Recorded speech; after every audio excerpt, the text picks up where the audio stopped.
जय श्री रामचरितमानस उत्तरकांड। प्रसंग है काकभूषुंडी का अपनी पूर्व जन्म कथा और कली महिमा कहना। मनुष्य रोगों से पीड़ित हैं, भोग सुख कहीं नहीं है, बिना ही कारण अभिमान और विरोध करते हैं। 10-5 वर्ष का थोड़ा सा जीवन है, परंतु घमंड ऐसा है मानो प्रलय होने तक भी उनका नाश नहीं होगा। कली काल ने मनुष्य को अस्त व्यस्त कर डाला। कोई बहन बेटी का भी विचार नहीं करता। लोगों में न संतोष है, न विवेक है और न शीतलता है। जाति कुजाति सभी लोग भीख मांगने वाले हो गए। ईर्ष्या, कड़वे वचन और लालच भरपूर हो रहे हैं। समता चली गई। सब लोग वियोग और विशेष शक से भरे पड़े हैं। वर्णाश्रम धर्म के आचरण नष्ट हो गए। इंद्रियों का दमन, दान, दया, समझदारी किसी में नहीं रही। मूर्खता और दूसरों को ठगना यह बहुत अधिक बढ़ गया। स्त्री पुरुष सभी शरीर के ही पालन पोषण में लगे रहते हैं। जो पराई निंदा करने वाले हैं, जगत में वे ही फैले हैं। हे सर्पों के शत्रु गरुड़ जी, सुनिए, कली काल पाप और अवगुणों का घर है, किंतु कलयुग में एक गुण ही बड़ा है कि उसमें बिना ही परिश्रम भव बंधन से छुटकारा मिल जाता है। सतयुग, त्रेता और द्वापर में जो गति पूजा, यज्ञ और योग से प्राप्त होती है, वही गति कलयुग में लोग केवल भगवान के नाम से पा जाते हैं। सतयुग में सब योगी और विज्ञानी होते हैं। हरि का ध्यान करके सब प्राणी भव सागर से तर जाते हैं। त्रेता में मनुष्य अनेक प्रकार के यज्ञ करते हैं और सब कर्मों को प्रभु के समर्पण करके भव सागर से पार हो जाते हैं। द्वापर में श्री रघुनाथ जी के चरणों की पूजा करके मनुष्य संसार से तर जाते हैं। दूसरा कोई उपाय नहीं है। और कलयुग में तो केवल श्री हरि की गुण गाथाओं का गान करने से ही मनुष्य भव सागर की था पा जाते हैं। कलयुग में न तो योग है और यज्ञ है और न ही ज्ञान है। श्री राम जी का गुणगान ही एकमात्र आधार है। अतएव सारे भरोसे त्याग कर जो श्री राम जी को भजता है और प्रेम सहित उनके गुण समूहों को गाता है, वही भवसागर से तर जाता है। इसमें कुछ भी संदेह नहीं। नाम का प्रताप कलयुग में प्रत्यक्ष है। कलयुग का एक पवित्र प्रताप है कि मानसिक पुण्य तो होते हैं, पर मानसिक पाप नहीं होते। यदि मनुष्य विश्वास करे तो कलयुग के समान दूसरा युग नहीं है, क्योंकि इस युग में श्री राम जी के निर्मल गुण समूहों को गा गा कर मनुष्य बिना ही परिश्रम संसार रूपी समुद्र से तर जाता है। धर्म के 4 चरण सत्य, दया, तप और दान प्रसिद्ध हैं, जिनमें से कली में एक दान रूपी चरण ही प्रधान है। जिस किसी प्रकार से भी दिए जाने पर दान कल्याण ही करता है। श्री राम जी की माया से प्रेरित होकर सबके हृदय में सभी युगों के धर्म नित्य होते रहते हैं। शुद्ध सात्विक समता, विज्ञान और मन का प्रसन्न होना, इसे सतयुग का प्रभाव जाने। सत्व गुण अधिक हो, कुछ रजोगुण हो, कर्मों में प्रीति हो, सब प्रकार से सुख हो, यह त्रेता का धर्म है। रजोगुण बहुत हो, सत्व गुण बहुत ही थोड़ा हो, कुछ तमोगुण हो, मन में हर्ष और भय हो, यह द्वापर का धर्म है। तमोगुण बहुत हो, रजोगुण थोड़ा हो, चारों ओर वैर विरोध हो, यह कलयुग का प्रभाव है। पंडित लोग युगों के धर्म को मन में पहचान कर अधर्म छोड़कर धर्म में प्रीति करते हैं। जिसका श्री रघुनाथ जी के चरणों में अत्यंत प्रेम है, उसको काल धर्म नहीं व्याप्तते। हे पक्षीराज, नट अर्थात बाजीगर का किया हुआ इंद्रजाल देखने वालों के लिए बड़ा दुर्गम होता है, पर नट के सेवक को इसकी माया नहीं व्याप्तती। श्री हरि की माया के द्वारा रचे हुए दोष और गुण श्री हरि के भजन बिना नहीं जाते। मन में ऐसा विचार कर सब कामनाओं को छोड़कर निष्काम भाव से श्री राम जी का भजन करना चाहिए। हे पक्षीराज, उस कली काल में मैं बहुत वर्षों तक अयोध्या में रहा। एक बार वहाँ अकाल पड़ा, तब मैं विपत्ति का मारा विदेश चला गया। हे सर्पों के शत्रु गरुड़ जी, सुनिए, मैं दीन, उदास, दरिद्र और दुखी होकर उज्जैन गया। कुछ काल बीतने पर कुछ संपत्ति पाकर फिर मैं वहीं भगवान शंकर की आराधना करने लगा। एक ब्राह्मण वेद विधि से सदा शिवजी की पूजा करते। उन्हें दूसरा कोई काम न था। वे परम साधु और परमार्थ के ज्ञाता थे। वे शंभु के उपासक थे, पर श्री हरि की निंदा करने वाले न थे। मैं कपट पूर्वक उनकी सेवा करता। ब्राह्मण बड़े ही दयालु और नीति के घर थे। हे स्वामी, बाहर से नरम देखकर ब्राह्मण मुझे पुत्र की भांति मानकर पढ़ाते थे। उन ब्राह्मण श्रेष्ठ ने मुझको शिवजी का मंत्र दिया और अनेकों प्रकार के शुभ उपदेश किए। मैं शिवजी के मंदिर में जाकर मंत्र जपता। मेरे हृदय में दंभ और अहंकार बढ़ गया। मैं दुष्ट, नीच जाति और पापमयी मलिन बुद्धि वाला मोहवश श्री हरि के भक्तों और द्विजों को देखते ही जल उठता और विष्णु भगवान से द्रोह करता था। गुरुजी मेरा आचरण देखकर दुखी थे। वे मुझे नित्य ही भली भांति समझाते, पर मैं कुछ भी नहीं समझता। उल्टे मुझे अत्यंत क्रोध उत्पन्न होता। दंभी को कभी नीति अच्छी नहीं लगती। एक बार गुरुजी ने मुझे बुला लिया और बहुत प्रकार से परमार्थ नीति की शिक्षा दी कि हे पुत्र, शिवजी के सेवा का फल यही है कि श्री राम जी के चरणों में प्रगाढ़ भक्ति हो।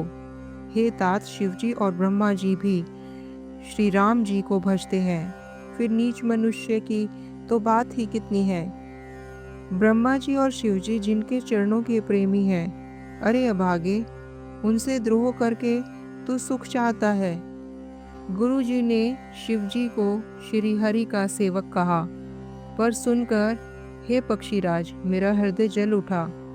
नीच जाति का मैं विद्या पाकर ऐसा हो गया जैसे दूध पिलाने से सांप। अभिमानी, कुटिल, दुर्भाग्य और कुजाति में दिन रात गुरुजी से द्रोह करता। गुरुजी अत्यंत दयालु थे, उनको थोड़ा सा भी क्रोध नहीं आता। मेरे द्रोह करने पर भी वे बार बार मुझे उत्तम ज्ञान की ही शिक्षा देते थे। नीच मनुष्य जिससे बड़ाई पाता है, वह सबसे पहले उसी को मारकर उसी का नाश करता है। हे भाई सुनिए, आग से उत्पन्न हुआ धुआं मेघ की पदावली पाकर उसी अग्नि को बुझा देता है। धूल रास्ते में निरादर से पड़ी रहती है और सदा सब राह चलने वालों के लातों की मार सहती है, पर जब पवन उसे उड़ाकर ऊंचा उठाता है तो सबसे पहले वह उसी पवन को भर देती है और फिर राजाओं के नेत्रों और मुकुटों पर पड़ती है। हे पक्षीराज गरुड़ जी, सुनिए, ऐसी बात समझकर बुद्धिमान लोग नीच का संग नहीं करते। कवि और पंडित ऐसी नीति कहते हैं कि दुष्ट से न कलह ही अच्छा है और न प्रेम ही। हे गोसाई, उससे तो सदा उदासीन ही रहना चाहिए। दुष्ट को कुत्ते की तरह दूर से ही त्याग देना चाहिए। मैं दुष्ट था, हृदय में कपट और कुटिलता भरी थी। इसीलिए यद्यपि गुरुजी हित की बात कहते थे, पर मुझे वह सुहाती न थी। जय श्री राम। एक दिन मैं शिवजी के मंदिर में शिव नाम जप रहा था। उसी समय गुरुजी वहां आए, पर अभिमान के मारे मैंने उठकर उनको प्रणाम नहीं किया। गुरुजी दयालु थे। मेरा दोष देखकर भी उन्होंने कुछ नहीं कहा। उनके हृदय में लेश मात्र भी क्रोध नहीं हुआ, पर गुरु का अपमान बहुत बड़ा पाप है। अतः महादेव जी उसे नहीं सह सके। मंदिर में आकाशवाणी हुई कि अरे हतभाग्य, मूर्ख, अभिमानी, यद्यपि तेरे गुरु को क्रोध नहीं है, वे अत्यंत कृपालु चित्त के हैं और उन्हें पूर्ण तथा यथार्थ ज्ञान है, तो भी हे मूर्ख, तुझको मैं श्राप दूंगा, क्योंकि नीति का विरोध मुझे अच्छा नहीं लगता। अरे दुष्ट, यदि मैं तुझे दंड न दूं, तो मेरा वेद मार्ग ही भ्रष्ट हो जाए। जो मूर्ख गुरु से ईर्ष्या करते हैं, वे करोड़ों युगों तक नरक में पड़े रहते हैं। फिर वहां से निकलकर वे पशु पक्षी आदि योनियों में शरीर धारण करते हैं और 10,000 जन्मों तक दुख पाते रहते हैं। अरे पापी, तू गुरु के सामने अजगर की भांति बैठा रहा। रे दुष्ट, तेरी बुद्धि पाप से ढक गई, अतः तू सर्प हो जा। और अरे अधम में भी अधम, इस अधोगति अर्थात सर्प की नीची योनि को पाकर किसी बड़े भारी पेड़ के खोखले में जाकर रहे। शिव का भयंकर श्राप सुनकर गुरुजी ने हाहाकार किया। मुझे कांपता हुआ देखकर उनके हृदय में बड़ा संताप उत्पन्न हुआ।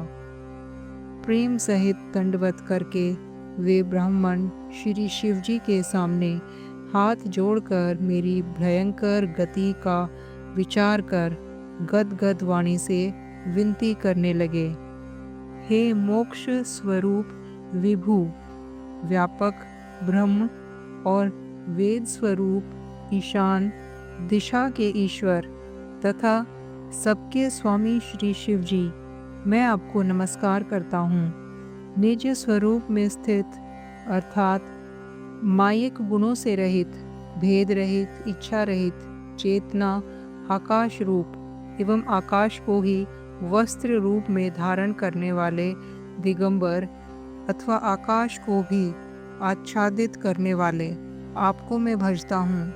निराकार ओमकार के मूल, तीनों गुणों से अतीत, वाणी ज्ञान और इंद्रियों से परे, कैलाशपति, विकराल महाकाल के भी काल, कृपालु गुणों के धाम, संसार से परे आप परमेश्वर को मैं नमस्कार करता हूँ। जो हिमाचल के समान गौर वर्ण और गंभीर हैं, जिनके हृदय में करोड़ों कामदेवों की ज्योति एवं शोभा है, जिनके सिर पर सुंदर नदी गंगा जी विराजमान है, जिनके ललाट पर द्वितीय का चंद्रमा और गले में सर्प सुशोभित है, जिनके कानों में कुंडल हिल रहे हैं, सुंदर भ्रुकुटी और विशाल नेत्र हैं, जो प्रसन्न मुख, नीलकंठ और दयालु हैं, सिंह चर्म का वस्त्र धारण किए और मुंडमाला पहने हैं, उन सबके प्यारे और सबके नाथ, कल्याण करने वाले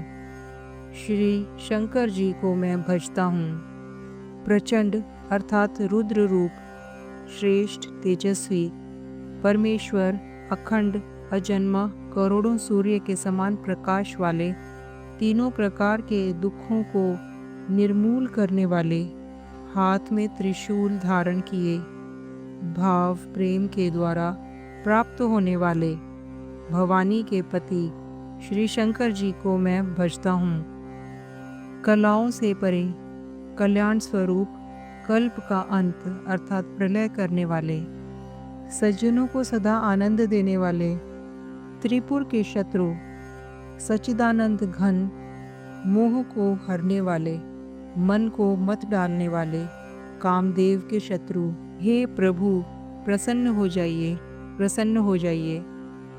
जब तक पार्वती के पति आपके चरण कमलों को मनुष्य नहीं भजते, तब तक उन्हें न तो इस लोक में और न परलोक में सुख शांति मिलती है और न उनके तापों का नाश होता है। अतः हे समस्त जीवों के अंदर हृदय में निवास करने वाले प्रभु, प्रसन्न हो जाइए। मैं न तो योग जानता हूँ, न जप और न पूजा ही। हे शंभु, मैं तो सदा सर्वदा आपको ही नमस्कार करता हूँ। हे प्रभु, बुढ़ापा तथा जन्म मृत्यु के दुख समूहों से जलते हुए मुझ दुखी की दुख से रक्षा कीजिए। हे ईश्वर, हे शंभु, मैं आपको नमस्कार करता हूँ। भगवान रुद्र की स्तुति का यह अष्टक उन शंकर जी की प्रसन्नता के लिए ब्राह्मण द्वारा कहा गया, जो मनुष्य इसे भक्ति पूर्वक पढ़ते हैं उन पर भगवान शंभु प्रसन्न होते हैं। सर्वज्ञ शिवजी ने विनती सुनी और ब्राह्मण का प्रेम देखा। तब मंदिर में आकाशवाणी हुई कि हे द्विज श्रेष्ठ, वर मांगो।